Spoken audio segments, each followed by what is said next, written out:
Aujourd'hui, comment manager des Français? Bonjour, je suis Cédric Watine et tu es chez Outils du Manager, le podcast en français sur le management le plus écouté. Et oui, je suis français et toi tu es peut-être français ou francophone. Et ça fait une différence. Et c'est pour cette raison que j'ai décidé de faire ce podcast. Parce que clairement, les Français n'ont pas une excellente réputation à l'international. Il y a quelques jours, un client francophone, et pas français, me demandait une intervention dans son entreprise. Et un peu gêné, il me conseillait de ne pas trop insister sur le fait qu'Outil du Manager est français, mais surtout de parler du fait que ce soit francophone. Tu comprends, me disait-il, si tu parais trop français, ça va braquer certains auditeurs parce qu'ils ont une petite dent contre les Français. Donc ça ne me plaît pas particulièrement d'entendre ça, mais je comprends parfaitement sa demande. En effet, dans une autre vie, jeune manager, j'ai dû manager des équipes internationales. Et les Français étaient de loin les plus pénibles, ils étaient très négatifs, très méfiants, un peu médisants, très rétifs au changement. Bref, avec eux, tout était compliqué et tout prenait plus de temps. Et les autres équipes, composées de Canadiens, de Suédois, d'Anglais, d'Espagnols et d'Allemands, ne comprenaient absolument pas cette attitude et considéraient ces comportements comme étant inacceptables. Donc, manager des Français, c'est un sujet que je connais très bien. Mais si tu me connais un petit peu, tu sais aussi que mon attitude dans la vie, c'est de ne pas m'acharner à changer ce qui ne peut être changé, mais trouver des solutions pragmatiques pour m'adapter.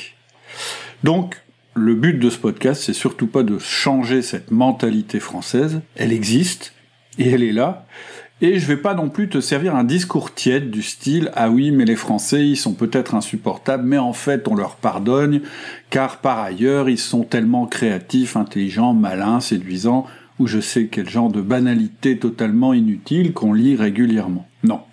Dans ce podcast, je ne vais ni tomber dans la lamentation, ni prétendre te donner des solutions pour changer la France, et je vais même pas juger si le comportement français est un bon comportement ou un mauvais comportement. Ce que je vais faire, c'est te donner des outils et des techniques concrètes pour tirer le meilleur parti des Français que tu manages tous les jours.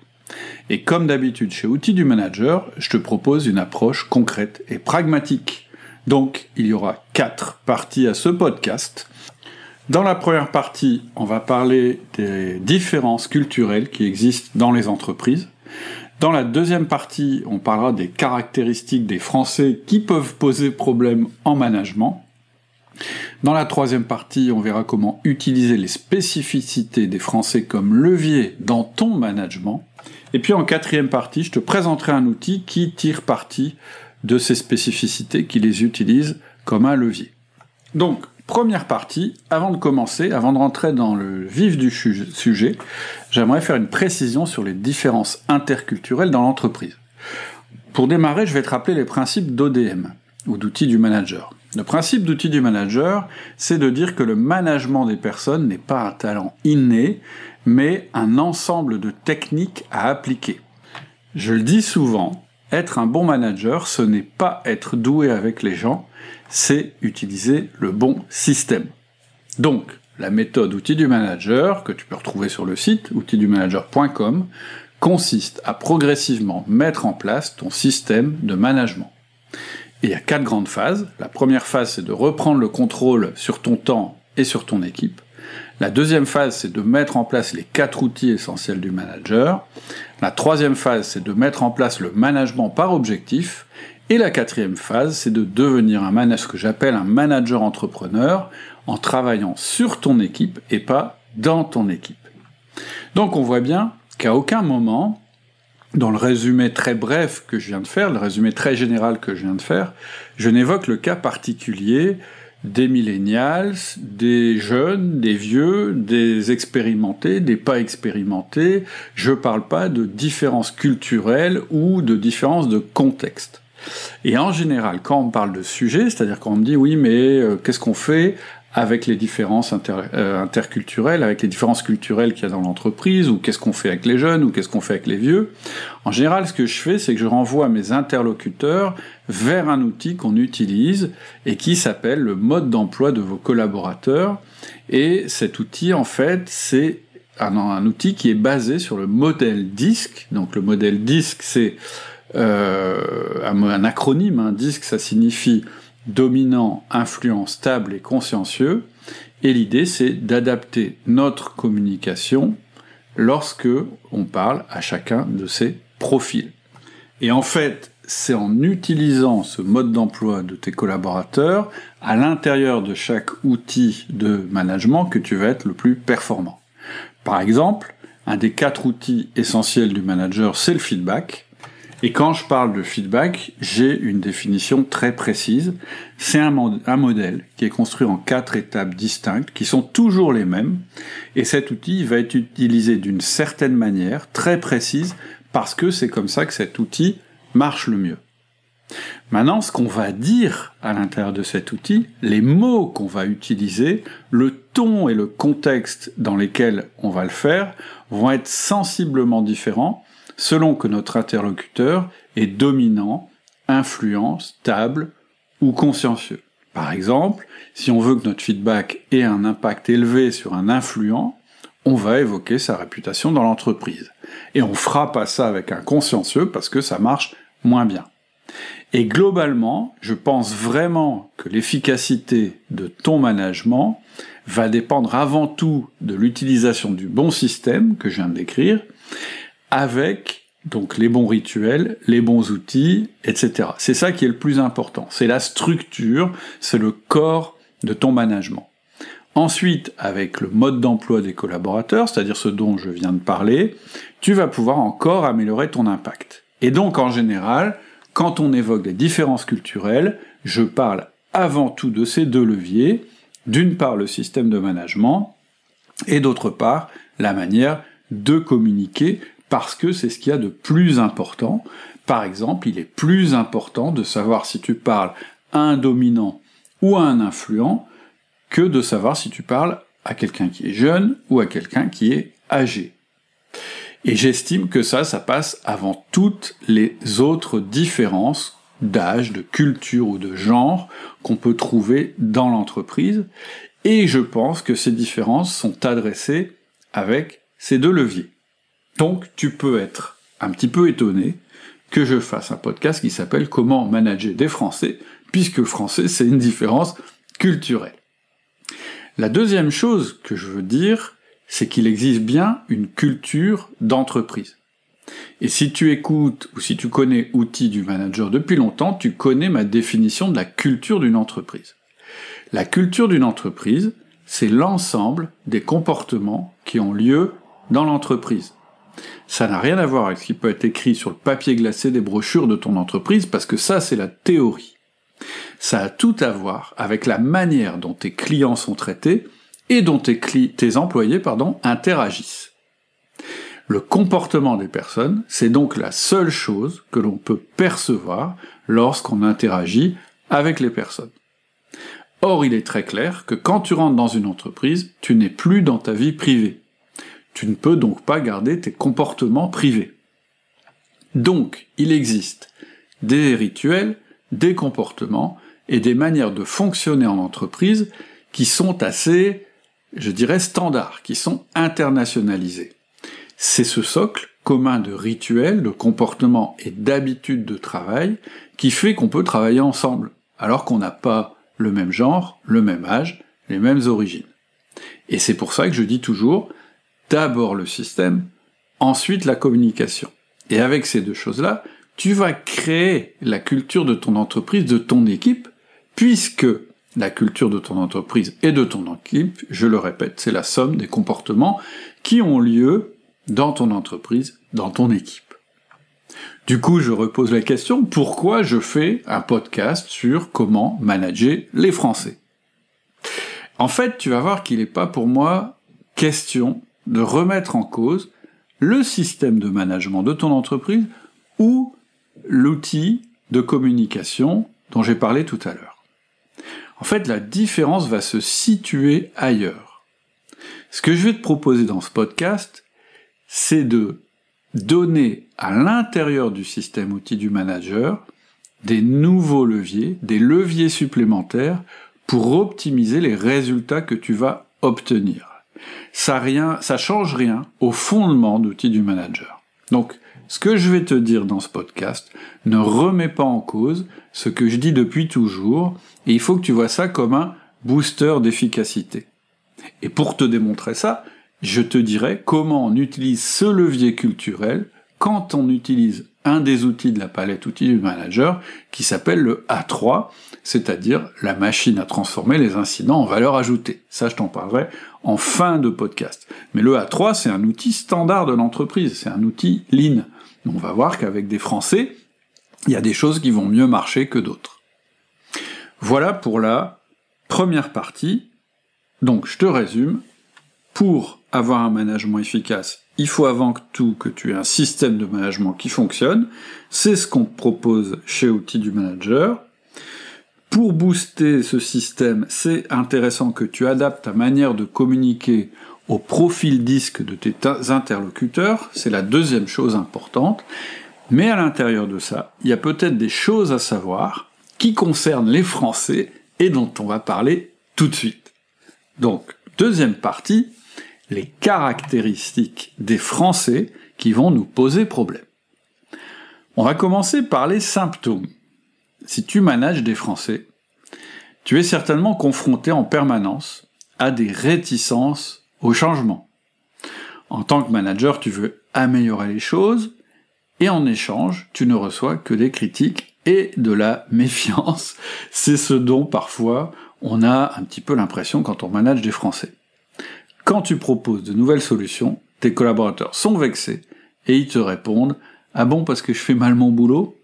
Et quand tu argumentes pour vendre ta solution, pour les convaincre, ils vont tout faire pour te démontrer que ça ne marchera pas, voire pire, tu vas avoir l'impression qu'ils sabotent carrément ton projet en traînant et en critiquant tes actions pour au final t'asséner la phrase couperet « Tu vois bien, je t'avais dit que ça allait pas marcher » ou le fameux « C'était mieux avant ». Et pourtant, ces personnes qui se plaignent en permanence, ce sont aussi celles qui n'ont pas envie de changer. Ces mêmes collaborateurs qui se lamentent sur leur travail tous les jours en permanence, qui te disent que les marchandises sont en retard, que les prix sont trop élevés, que les clients sont infernaux, qu'il fait trop chaud, ce sont les mêmes qui refusent tes solutions, alors que toi, tu prends ça comme autant de demandes d'amélioration, et tu te sens obligé de trouver des solutions. Donc, voilà les symptômes. Si tu as cette impression-là, eh bien, ça veut dire que tu manages des Français.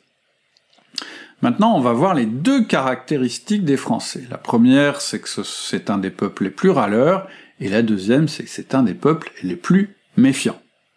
Donc les Français sont un des peuples les plus râleurs. J'ai trouvé une étude, alors c'est le cabinet Quintly, que je connais pas, qui révèle que les Français ont très souvent recours au fameux GR sur Facebook. C'est-à-dire que ce cabinet, il a regardé comment se comportait chacun des ressortissants de chaque pays sur Facebook, et ils ont vu que les Français utilisent cette émoticône, ce marqueur symbolique sur le réseau social qui exprime le mécontentement. En fait, sur Facebook, à l'époque, je sais pas si c'est toujours le cas parce que je suis pas beaucoup sur Facebook, mais il y avait 6 réactions possibles devant une news.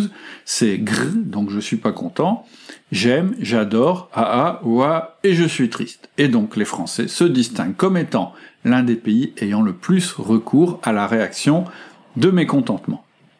Bon, les Français sont un peuple râleur, donc on pourrait croire que devant tant d'insatisfaction exprimée, les Français seraient enclins au changement.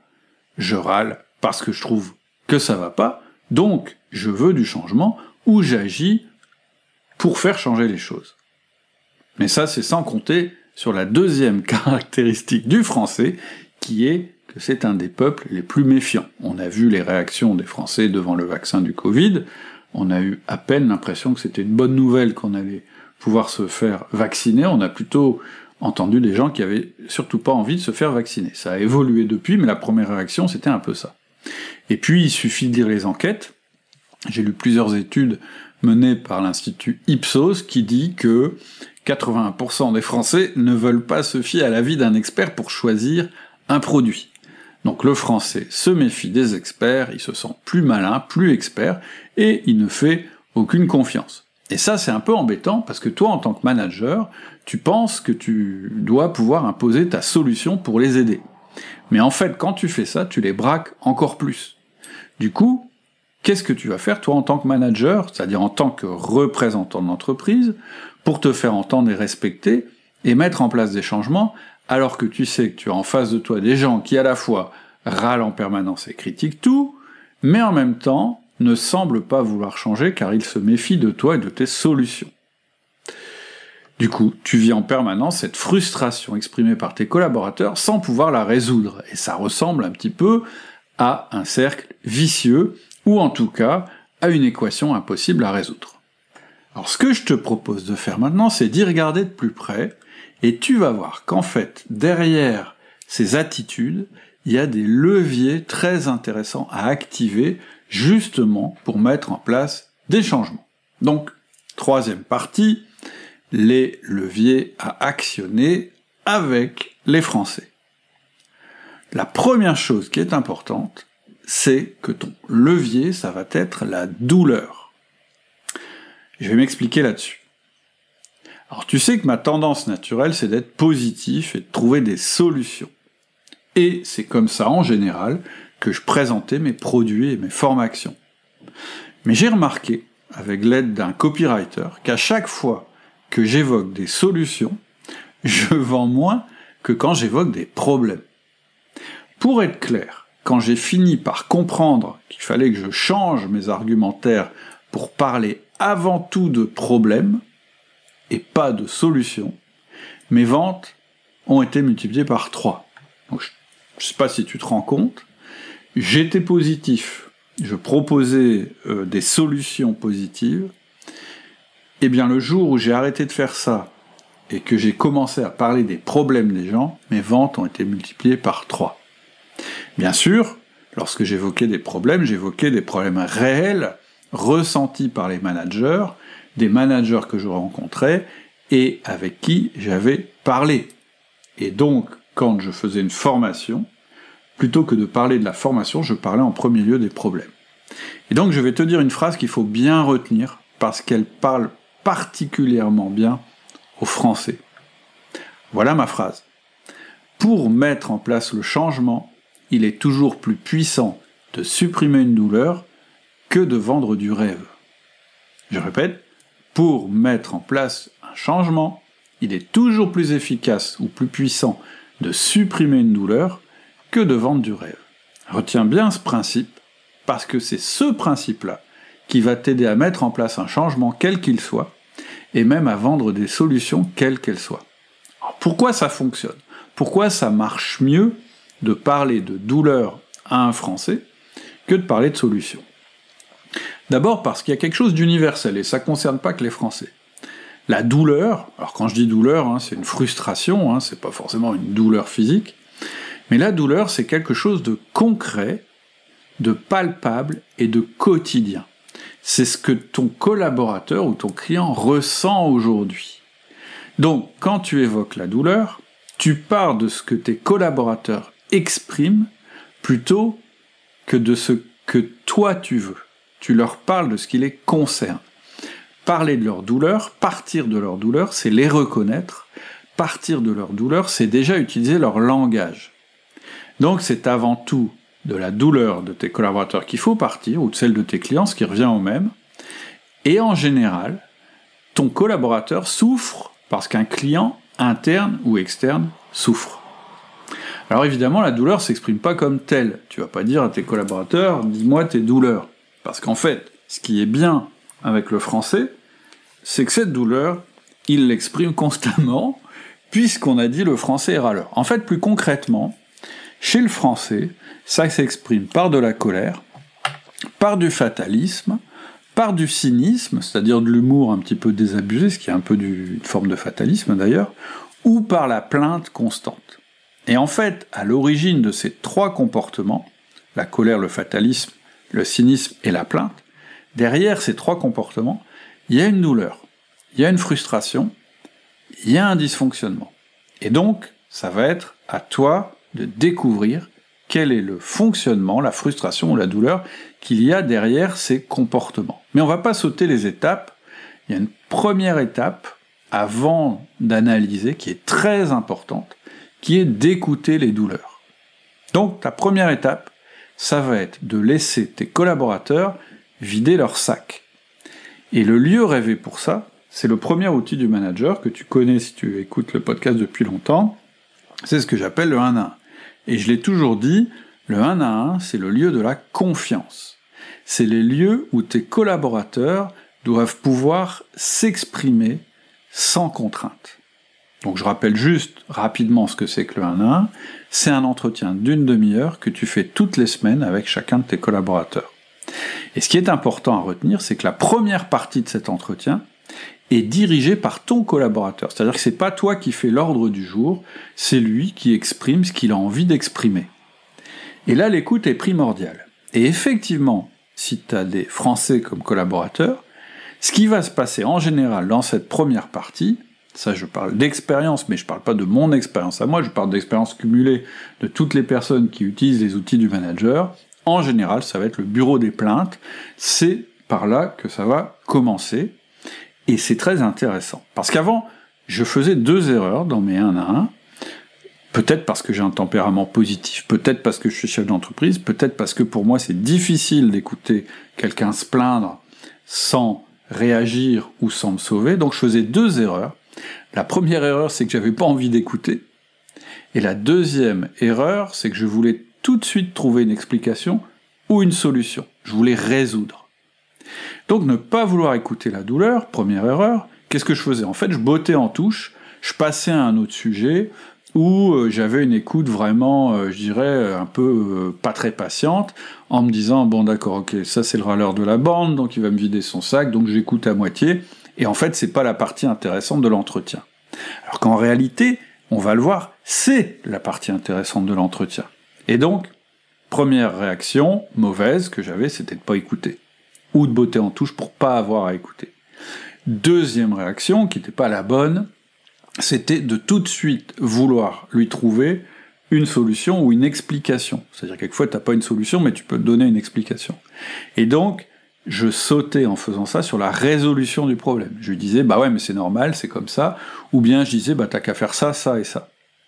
Et ça, c'est une grave erreur avec les Français. C'est une grave erreur aussi, parce qu'on l'a dit plus haut, le Français, il aime pas que tu lui imposes des solutions. Quand tu vas lui proposer une solution, il va se méfier. En fait, il a besoin de sentir que la solution qu'on applique à ses problèmes, c'est une solution spécifique, ou encore mieux, que c'est lui qui a trouvé la solution. Et donc, quand tu l'écoutes pas, tu le vexes, mais quand tu lui proposes une solution, tu le rends méfiant. Et donc, il n'y a pas deux solutions. Il n'y a pas « j'écoute pas » ou « je propose une solution ». On peut écouter sans proposer de solution. Moi, ça a été ma grande découverte, c'est de dire, bah en fait, finalement, j'ai qu'à écouter.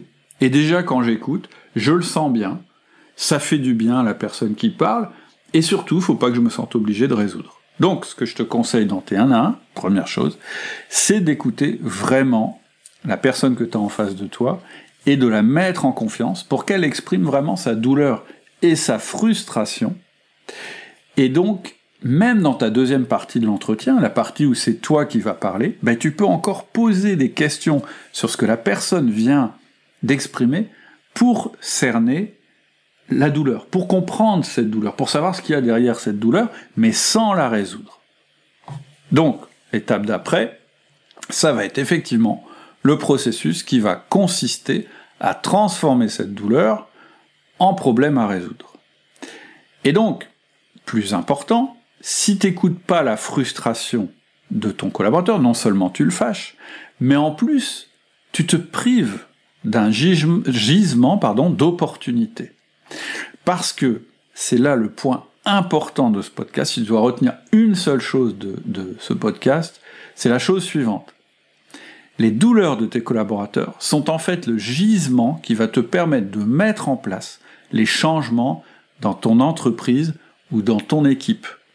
Je répète, les douleurs de tes collaborateurs sont le gisement qui va te permettre de mettre en place les changements dans ton entreprise ou dans ton équipe. C'est ton point d'appui, c'est ton levier. Parce qu'une fois que tu as reconnu la douleur, ton travail de manager va pouvoir commencer. Une fois que tu as collecté ces douleurs, que tu les as écoutées, que tu les as notées, je te demande de regarder dans quelle mesure certaines d'entre elles, ou la plupart d'entre elles, correspondent aux axes de développement de ton entreprise. On est d'accord, hein, tu es un manager, donc tu dois connaître les axes de développement de ton entreprise. Si tu connais pas vers quelle direction l'entreprise va, il y a un problème. Si tu connais pas la stratégie de ton entreprise, il y a un problème. Ça veut dire que tu n'as pas déterminé tes propres objectifs, tu n'as pas déterminé tes objectifs d'équipe, et ça, c'est un souci. C'est ce qu'on fait, en fait, cette détermination des objectifs dans la formation management par objectif. Mais même si, imaginons que, ok, ces objectifs, tu les connais pas très bien. Imaginons. Même s'ils sont pas très clairs pour toi, ou pour ton entreprise, ce sont en fait dans les douleurs de tes collaborateurs que tu vas trouver les problèmes à résoudre. Parce que tu vas te rendre compte que derrière cette douleur, il y a une frustration, on l'a dit tout à l'heure, et en général derrière cette frustration, il y a un dysfonctionnement de l'entreprise, il y a un problème. Et en réalité, derrière ce problème, il y a quoi? Une opportunité d'amélioration. Alors pour la petite histoire, j'ai lu récemment l'histoire d'un patron américain qui racontait que son entreprise avait commencé à s'améliorer très fort lorsqu'il a refusé l'accès à ses collaborateurs, l'accès aux réunions, aux collaborateurs qui ne venaient pas sans un problème à exposer. C'est-à-dire que ils étaient tellement positifs dans cette boîte qu'en fait, ils refusaient de parler des problèmes. Le gros avantage, c'est que chez nous, les Français, on n'a pas ce genre de problème, on en parle tout le temps, et d'ailleurs, on parle presque que de ça. Donc, l'avantage, quand tu manages des Français, par rapport à un patron américain, c'est que tu n'as pas obligé tes collaborateurs à parler des problèmes, ils le font naturellement, et donc c'est ce qui est formidable chez les Français. Ok, une fois que tu as compris ça, comment tu vas faire pour passer du problème à la solution et au plan d'action? Parce qu'au final, c'est ça qui nous intéresse. Encore une fois, ce qu'il ne faut pas faire, c'est plaquer ta solution sur le problème. Une fois que tu as trouvé le problème, si tu dis, bah voilà, on va faire ça, ça, ça, en fait, tu vas te planter, parce que tu vas te retrouver devant le deuxième, la deuxième spécificité française, la méfiance. Donc, clairement, il faut que la solution provienne de tes collaborateurs. Mais pour ça, il va te falloir une méthode. Donc, au fur et à mesure de tes 1 à 1, tu vas déterminer une priorité. Ton job, ça va être de faire le tri des douleurs, de faire des choix dans les priorités et les problèmes à résoudre. Et ensuite, tu vas utiliser un outil de résolution des problèmes en équipe. Alors, il y a plein d'outils de résolution. Il y a un outil qui a été développé par les gens du Lean Management, qui s'appelle le A3, qu'on aime beaucoup chez Outils du Manager. Il s'appelle A3 parce qu'on peut tout résumer sur une feuille A3. Et c'est de cet outil que je vais te parler maintenant. C'est la dernière partie du podcast. Alors, l'outil A3 revu par Outils du Manager. C'est quoi? En fait, quand on regarde l'outil A3, si on le regarde de loin, ça ressemble à une feuille de papier au format A3 sur laquelle on a le cheminement de la détermination du problème jusqu'à sa résolution. Mais ça, c'est ce qu'on voit. C'est pas la partie importante. C'est un truc que tu peux trouver partout, sur le web. La réalité, c'est que tu peux faire de cet outil, en fait, un formidable outil, non seulement d'amélioration continue, mais aussi un formidable outil de construction d'un management de qualité dans ton équipe. Alors, comment créer une équipe? En fait, moi, j'ai coutume de dire qu'une équipe, ça n'existe pas. Quand tu dis « je m'adresse à mon équipe », ça veut rien dire. Quand un manager me dit « ah, mon équipe est super », je me dis « ok, bizarre, il me parle de son équipe et il me parle jamais des individus qu'il y a dans son équipe ». En fait, une personne va toujours détester que tu la cites comme faisant partie d'une équipe, plutôt que tu ne t'adresses à elle en particulier. Donc, Une équipe, c'est quoi? C'est un assemblage de personnes, mais c'est une construction mentale. En fait, c'est juste des gens qu'on a mis ensemble. Mais ils sont tous différents, et ils n'ont pas envie que tu les considères tous de la même manière. Et donc, ça veut dire que toi, en tant que manager, tu t'adresses jamais à une équipe, et tu parles toujours à des individus. Et ça, c'est encore plus vrai chez les Français, parce que bon, ils ont d'autres caractéristiques, les Français, ils ont aussi celle-là. Ils aiment bien que on sente qu'ils sont différents des autres, et qu'ils ont leur petite importance. D'ailleurs, le fait de râler, c'est un système pour se distinguer des autres. Pourtant, ton job de manager, c'est bien d'obtenir des résultats avec ton équipe. Je rappelle, le manager, qu'est-ce qu'il doit? Il doit obtenir deux choses, les 2 R du management, des résultats, c'est-à-dire produire de la valeur ajoutée, et de la rétention, c'est-à-dire que les bons éléments de son équipe ne quittent pas l'entreprise. Je vais te donner un nouveau principe, c'est que le meilleur moyen de créer une équipe solide et performante, c'est de lui faire résoudre des problèmes collectivement. Et là, on rejoint notre sujet du jour. Il n'y a pas de meilleur moyen pour créer cette alchimie si importante entre les personnes que de sortir victorieux de la résolution d'un problème. Si tu réussis à faire travailler régulièrement ensemble tes collaborateurs sur un problème et le faire résoudre, tu vas créer de la confiance. Mais en plus, pour pouvoir résoudre un problème, il faut qu'on ait de la confiance. Donc tu vois, c'est un cercle vertueux. Et cette confiance-là, c'est cette confiance si particulière qui permet justement de pouvoir se parler franchement, de râler ensemble, de se dire des choses qui fâchent, sans casser la relation qu'on a entre nous. Et cette confiance en soi et en l'équipe et dans nos collaborateurs et en l'avenir, c'est ce qui va justement permettre de résoudre des problèmes et qui est généré aussi par la résolution de problèmes. Et donc, en faisant ça, tu vas créer la culture de ton équipe. Donc c'est là l'intérêt de l'outil A3, au-delà du fait qu'il soit pratique et qu'il résolve des problèmes, c'est que cet outil il va t'aider à créer la culture de ton équipe en lui faisant résoudre des problèmes de manière collective. Tu te souviens qu'en début de podcast, je t'ai dit la culture d'une entreprise, d'une équipe, d'un groupe humain, c'est pas ce qu'il y a sur le papier glacé, c'est pas ce qu'on dit, c'est pas ce qu'on a envie de faire, c'est la somme des comportements de ce groupe, de cette entreprise, de cette équipe. Et ici, on est au cœur du sujet. C'est-à-dire que ce qui nous intéresse, c'est pas les principes qu'on va clamer haut et fort, c'est pas la théorie de ce qu'on a envie de faire, c'est pas ce que tu vas rabâcher à tes collaborateurs à propos de la collaboration, de la bienveillance ou l'esprit de groupe.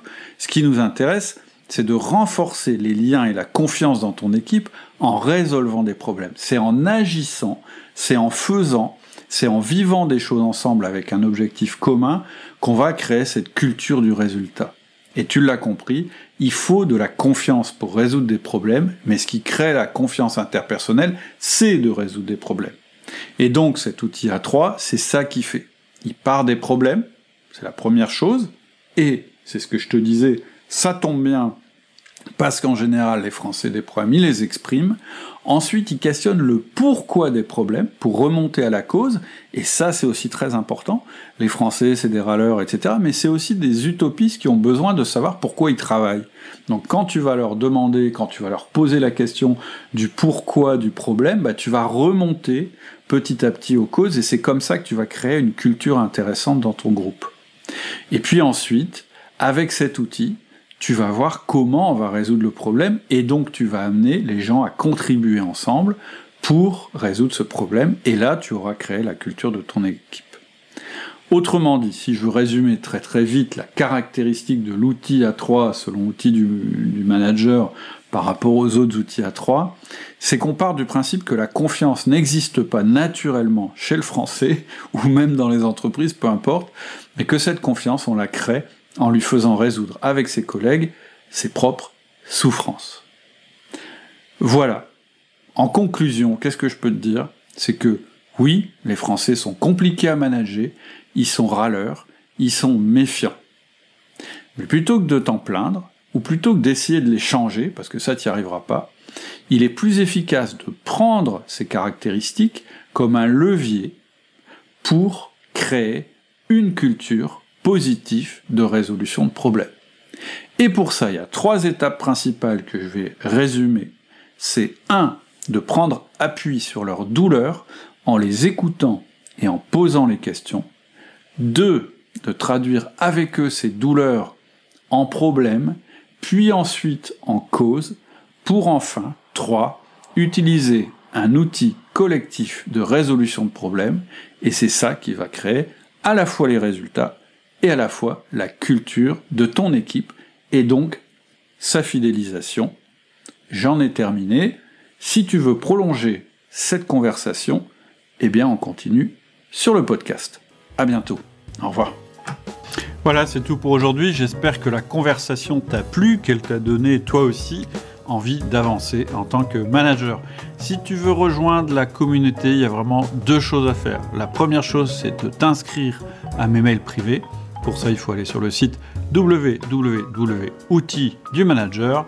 Et la deuxième chose, c'est de rejoindre le forum. C'est gratuit, ça te permettra de te présenter et puis de poser toutes les questions que tu as toujours eu envie de poser sur le management sans jamais oser les poser. Et pour ça, il faut aller aussi sur le site Outils du Manager, www.outils-du-manager.com. À bientôt, au revoir.